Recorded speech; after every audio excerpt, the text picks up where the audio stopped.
आप 1 मिनट में समाप्त कीजिए प्लीज प्लीज। अरे पहली खबर बोलने दीजिए सर।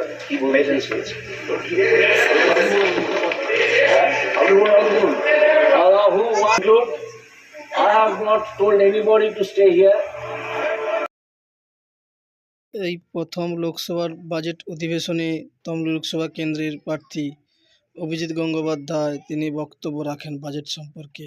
সরকার বাজেট রাখার বক্তব্য সম্পর্কে দেওয়ার ফলে বিরোধী দলের সাংসদরা তার বিরোধিতা করে।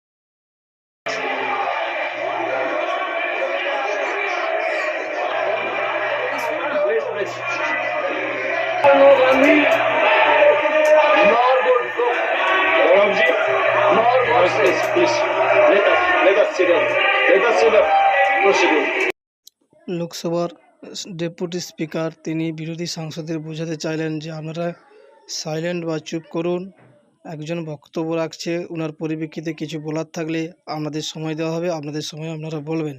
এটা সংসদ অফিস, এটা অন্য কিছু নয় যে আপনারা চেঁচামেচি করে একজন বক্তব্য দিচ্ছে তার বক্তব্যকে বিরোধিতা করে সংসদ হইচই করে পুরো সংসদ চত্বরটাকে আপনারা বিলঙ্কিত করবেন, এটা করবেন না, দয়া করে অনুরোধ করছি, এই বলে তিনি তার বক্তব্য শেষ করেন। প্রিয় বন্ধুরা, ভিডিওটি কেমন লাগলেন কমেন্ট লাইক করবেন এবং বেশি বেশি করে শেয়ার করবেন এবং সাবস্ক্রাইবার করবেন। ধন্যবাদ।